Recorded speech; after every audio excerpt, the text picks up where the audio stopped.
बिस्मिल्लाहिर्रहमानिर्रहीम। आज हम 11th क्लास का मैथमेटिक्स, जिसका यूनिट नंबर 8, बहुत लंबा नाम है इसका, mathematical induction and binomial theorem. जैसा कि चैप्टर के नाम से वाज़ेह है, mathematical induction and binomial theorem chapter 2 हिस्सों के ऊपर मुश्तमिल है। इसकी पहली एक्सरसाइज जो है वो मैथमेटिकल इंडक्शन के ऊपर डिपेंड करती है, और मैथमेटिकल इंडक्शन को फिर जब हम आगे लेके चलते हैं तो उसकी मदद से फिर हम बायनॉमियल थ्योरम का प्रूफ और ये सारा प्रोसेस मैथमेटिकल इंडक्शन से ही रिलेटेड है। तो मैथमेटिकल इंडक्शन मेथड एक्चुअली है क्या? ठीक है, मैथमेटिक्स में अगर फॉर एग्जांपल हमने ये एक एग्जांपल है 1 + 2 + 3 + so on, first n natural number को हमने ऐड किया तो आंसर आता है n × n + 1/2। ये हम प्रूफ करना चाहते हैं कि ये इसका जो सम है वो इसके बराबर है। तो मैथमेटिकल इंडक्शन मेथड की मदद से जब हम इसको साबित करेंगे तो मैथमेटिकल इंडक्शन मेथड के 3 स्टेप्स होते हैं। ये स्टेप्स मैंने यहाँ पे लिखे हैं, पहला स्टेप, दूसरा स्टेप, तीसरा स्टेप। पहले स्टेप को कहते हैं बेसिक स्टेप, दूसरे स्टेप का नाम होता है इंडक्टिव हाइपोथेसिस, आगे स्टेप कह दें आप, और तीसरे स्टेप का नाम है इंडक्टिव स्टेप। ठीक है, इसको आप केस भी कह सकते हैं, case number 1, case number 2, case number 3 step कह दें, या आप केस नंबर 1 कह दें। पहला case, case number 2, case number 3 case कह दें आप या स्टेप कह दें। ठीक है, तो mathematical induction method consist of 3 steps. इसको इन 3 स्टेप्स को समझाने के लिए मैं एक रियल लाइफ में से एक एग्जांपल लेता हूँ। मसलन फ़र्ज़ किया कि ये आपके पास आप स्टेयर पे चढ़ना चाहते हैं। ये पहला स्टेप, दूसरा स्टेप, तीसरा स्टेप, चौथा स्टेप, पांचवा स्टेप। ठीक है, एंड सो ऑन, चलते जाएं। तो ये स्टेप जो हैं इस तरह ये चलते जाएंगे। फॉर एग्जांपल फ़र्ज़ कर लिया कि हमारे पास ये जो सीढ़ी है, जो स्टेयर है, इसके बहुत सारे स्टेप हैं, 1000 समझ लें, 100 स्टेप समझ लें। ठीक है, अब सबसे पहले अगर हमने इस मुकाम पर पहुंचना है तो सबसे पहले हम क्या करेंगे कि पहला स्टेप, सीढ़ी का पहला स्टेप चढ़ेंगे। सीढ़ी का जो पहला स्टेप है, ठीक है, इसको हम कहते हैं n = 1। ठीक है, यानी पहला स्टेप, स्टेयर का पहला स्टेप चढ़े, उसको हम क्या कहते हैं? n = 1। तो जो भी हमारे पास क्वेश्चन हुआ करेगा उसमें हम n की जगह पे 1 पुट कर दिया करेंगे और इसको लिखा करेंगे फॉर n = 1। मसलन ये देखें, यहाँ पे ये मैंने एग्जांपल लिखी है, इसको भी साथ साथ सॉल्व करते जाते हैं। तो इसको हम करेंगे, इसका सम निकालेंगे, यानी हम प्रूफ करना चाहते हैं कि इसका सम इसके बराबर है बाय मैथमेटिकल इंडक्शन मेथड। तो स्टेप 1 किसके बराबर आ गया? Step 1 for n = 1।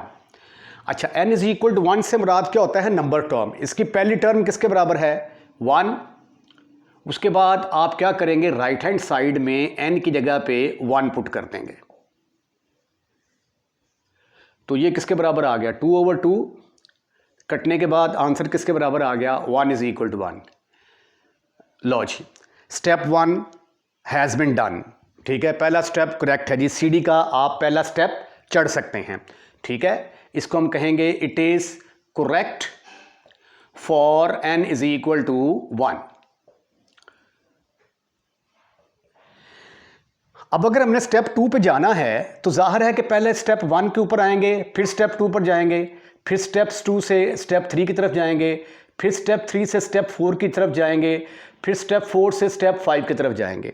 तो चलते चलते फ़र्ज़ कर लिया कि हम करते करते फ़र्ज़ किया कि हम इसके kth स्टेप पर पहुंच जाते हैं। ठीक है, पहला स्टेप, दूसरा step.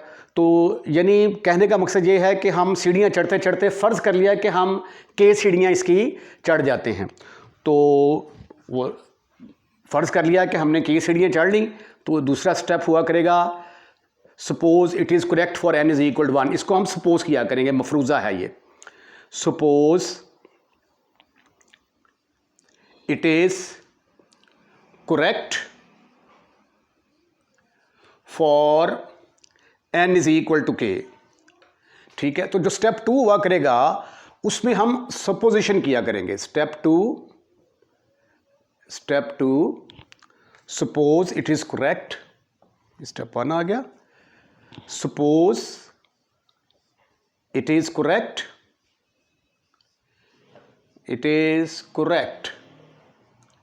For n is equal to k।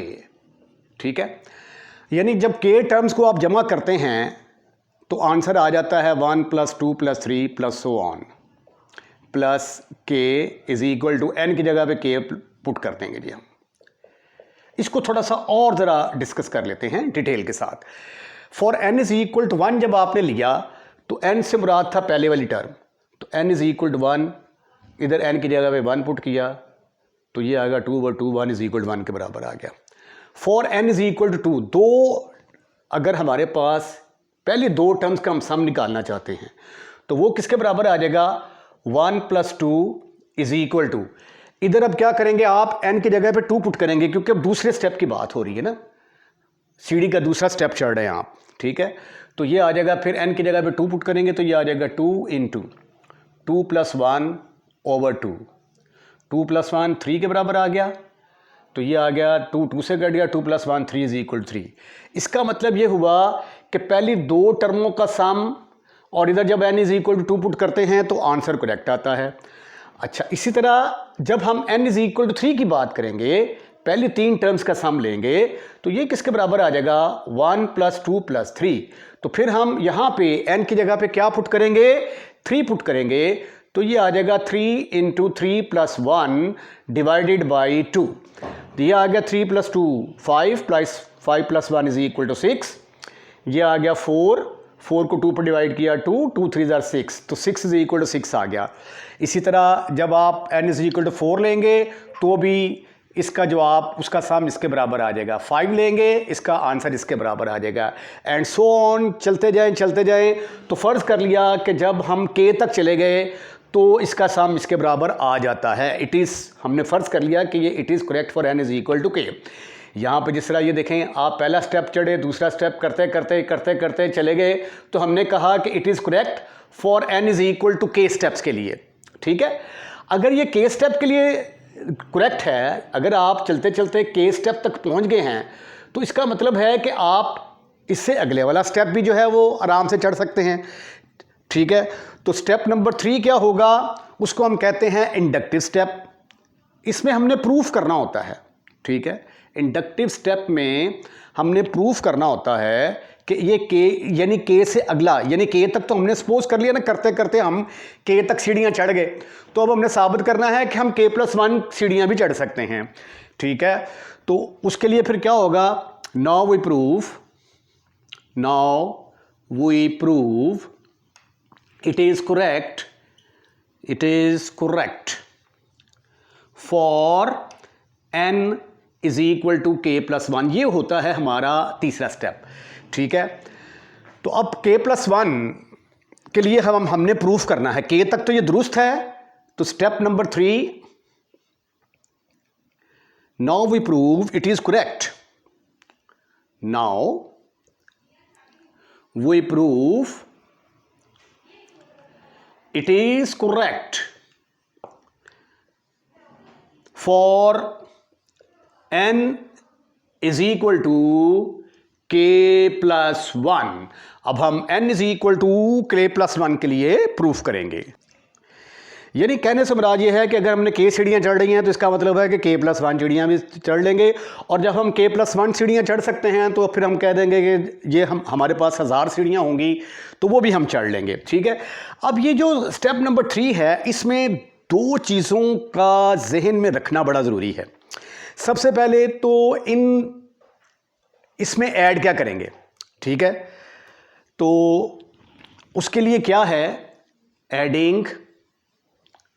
ये अगर दो स्टेप आपको अच्छे तरीके से आ जाते हैं तो पूरी एक्सरसाइज आपके लिए बहुत ज़्यादा सिंपल होने वाली है। ठीक है, लेक्चर को आप फॉरवर्ड करके ना देखा करें, आप पूरे स्टेप वॉच किया करें, फिर आपको 110% समझ आएगी। अब हमने दोनों तरफ ऐड क्या करना है, उसके लिए पता क्या होता है, यहां पे जो लिखी होती है ना, ये जो क्वेश्चन है आपका 1 + 2 + 3 + so on plus n is equal to n into n + 1/2, ये वाली जो रकम होती है n, इसको पकड़ें, इसमें n की जगह पे k + 1 पुट कर दें, तो ये n है तो k + 1 पुट करेंगे तो k + 1 ही आएगा। तो जो भी रकम यहां में मौजूद होगी उसमें n की जगह पे k + 1 पुट कर दें, जो आंसर आता है वो दोनों तरफ आपने ऐड कर देना है। Adding k + 1 both sides in step number 2। Step number 2 में आपने k + 1 दोनों तरफ ऐड कर देना है। 1 + 2 + 3 + so on प्लस k + 1 मैंने इधर भी ऐड कर दिया, इज इक्वल टू k + 1 मैंने इधर भी ऐड कर दिया। ठीक हो गया जी। अब उसके बाद मैंने आपको कहा था कि जो आखिरी स्टेप है उसमें दो चीज़ों का ख्याल रखना है। एक तो ये है कि दोनों तरफ ऐड क्या करना है, बड़ा इंपॉर्टेंट स्टेप है ये, दोनों तरफ ऐड क्या करेंगे, ठीक है। और उसके बाद जब ऐड कर दिया तो क्या आंसर लेके आएंगे कि हम कह सकेंगे कि it is correct for n is equal to k + 1, ठीक है। उसके लिए फिर आपने पता क्या करना है, जो राइट हैंड साइड दी हुई है, राइट हैंड साइड में आप n की जगह पे k + 1 पुट करेंगे। अब ये देखिए राइट हैंड साइड मेरे पास क्या है, मेरे पास राइट हैंड साइड है n इंटू n + 1/2, ठीक है। अब आंसर क्या लेके आना है, n की जगह पे k + 1 पुट कर दे, तो ये आ जाएगा k + 1, फिर n की जगह पे k + 1 पुट कर दिया /2। अगर हमारा इस तरह का आंसर आ गया, इसको सिंप्लीफाई करते हैं, अगर हमारा इस तरह का आंसर आ गया तो हम कह देंगे कि it is correct for n is equal to k + 1, ठीक है। इसको आप ऐसे भी लिख सकते हैं k + 1 इंटू k + 2/2, ये वाला आंसर आपने लेके आना है, ठीक है। जो राइट हैंड साइड दी होगी, राइट हैंड साइड में n की जगह पे k + 1 पुट करेंगे, पुट करने से उसको सिंप्लीफाई कर लें, ठीक है। जो आंसर आता है अब इसको आपने सिंप्लीफाई करके वही आंसर लेके आना है। अब ये देखें ये एक्चुअली क्या है, इसके नीचे कुछ भी नहीं है, तो इसका मतलब है ये 1 है, तो ये फिर आ गया 1 + 2 + 3 + so on plus k + 1 is equal to, इसका एलसीएम लिया तो ये आ गया 2 into k + 1 plus k into k + 1/2। अब k + 1 यहां से कॉमन आ गया, k + 1 कॉमन, ब्रैकेट के अंदर आ गया k + 2/2। अब ये देखें ये तो वही आंसर है जो हमने यहां पे लिखा था, ठीक है। तो जब ये आंसर वही आ जाए तो फिर हम कह देंगे कि it is correct for n is equal to k + 1। तो ये देखें ये n इज इक्वल टू 1 के लिए भी दुरुस्त था, k के लिए भी दुरुस्त था, k से अगला नंबर दिया उसके लिए भी दुरुस्त आ गया, तो इसका मतलब है कि ये फिर तमाम नेचुरल नंबर के लिए दुरुस्त होगा। Therefore it is correct for all positive integer, या नेचुरल नंबर कह लें हम, तमाम पॉजिटिव इंटीजर्स के लिए ये करेक्ट होगा, ठीक है। अब इसको तो मैंने एक एग्जांपल दी कि भाई मैथमेटिकल इंडक्शन मेथड को आप समझें कि स्टेयर्स के ऊपर आप चढ़ते हुए जा रहे हैं। पहला स्टेप मीन जब आप पहली सीढ़ी चढ़ते हैं, फिर दूसरी चढ़ी, तीसरी चढ़ी, फ़र्ज़ कर लिया कि हमने k सीढ़ियों तक चढ़ लिया। जब हम k सीढ़ियों तक चढ़ जाएंगे तो फिर अंडरस्टूड है कि k + 1 सीढ़ी भी चढ़ लेंगे हम, ठीक है। तो ये 3 स्टेप्स हैं। इसको ऐसे भी एक्सप्लेन कर सकते हैं हम, फॉर एग्जांपल मेरे क्लास के अंदर 100 स्टूडेंट है, 100 स्टूडेंट है, ठीक है। ये लाइन में खड़े हैं ऐसे करके, student number 1, student number 2, student number 3 and so on, student number 100, ठीक है। अब मैंने बच्चों को मैसेज देना चाहता हूं कि भाई, एक टीचर ने बच्चों को मैसेज दिया कि कल मैथमेटिक्स का टेस्ट है, ठीक है। आपने इसको मैसेज बता दिया, भाई बाकियों को बता दो। इसको आपने बताया कि कल मैथमेटिक्स का टेस्ट है, इसने ये मैसेज इसको पास कर दिया, ठीक है। तो पहला स्टेप क्या किया आपने, इसको मैसेज पास किया आपने, that is called as step number 1। उसके बाद इसने इसको मैसेज पास कर दिया, इसने इसको मैसेज पास कर दिया, एंड सो ऑन। चलते चलते यहां पे एक स्टूडेंट था SK, ठीक है। जब आपने मैसेज पास करने का सिलसिला शुरू हुआ तो जाहिर है कि वो जो SK स्टूडेंट होगा उसके पास भी पहुंच जाएगा, ठीक है। तो हमने फ़र्ज़ कर लिया कि जब हमने पहले स्टूडेंट को मैसेज पास कर दिया तो वो हमारा मैसेज स्टूडेंट K तक भी पहुंच गया। तो ये है हमारा स्टेप नंबर 2।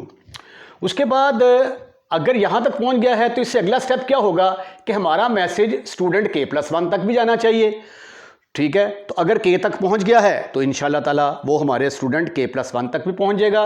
ये हम प्रूफ कर देंगे कि हमारा मैसेज स्टूडेंट नंबर K+1 के पास भी पहुंच गया है। तो अगर K+1 के पास भी पहुंच गया है तो इसका मतलब है कि फिर जितने स्टूडेंट्स हैं, ठीक है, उन सब को ये मैसेज मिल जाएगा। तो इसलिए फिर हम यहाँ पे लिखते हैं कि it is correct for n is equal to place K+1, therefore it is correct for all integers. ये तमाम इंटीजर्स के लिए करेक्ट है, यानी ये मैसेज तमाम स्टूडेंट्स को पहुँच गया है। तो उम्मीद है कि मैथमेटिकल इंडक्शन मेथड क्या है, इसकी बेसिक्स क्या हैं, ये चीज़ें आपको समझ आ चुकी होंगी। अब इसके बाद हम एक्सरसाइज 8.1 का आगाज़ करेंगे। तो यहाँ तक अगर आप इस लेक्चर को ज़रा आप गौर से सुने ताकि आपकी बेस कंप्लीट हो और आपको चैप्टर आगे से अच्छे तरीके से समझ आना शुरू हो जाए। तो इसके साथ ही आज इस चैप्टर को हम यहीं पे क्लोज़ करते हैं। अगर आपको लेक्चर पसंद आया है तो उसको लाइक करें, लाइक करने के बाद दोस्तों में शेयर करें, और अगर आप हमारे चैनल को सब्सक्राइब कर चुके हैं तो थैंक यू वेरी मच। और अगर अभी तक आपने हमारे चैनल को सब्सक्राइब नहीं किया तो पहली फुर्सत में हमारे चैनल को सब्सक्राइब करें। अपना ख्याल रखिएगा, अगली वीडियो का इंतजार कीजिएगा। चैप्टर बड़ा इंपॉर्टेंट है, ये आपको कहीं समझ नहीं आएगा, सिर्फ और सिर्फ चैप्टर नंबर 8 के अगर लेक्चर आपको समझ आएंगे तो इसी चैनल के ऊपर आपको समझ आएंगे। तो इसलिए जुड़े रहें और तमाम वीडियोज़ को रेगुलर बेसिस पर आप वॉच करते रहें। अल्लाह हाफिज़।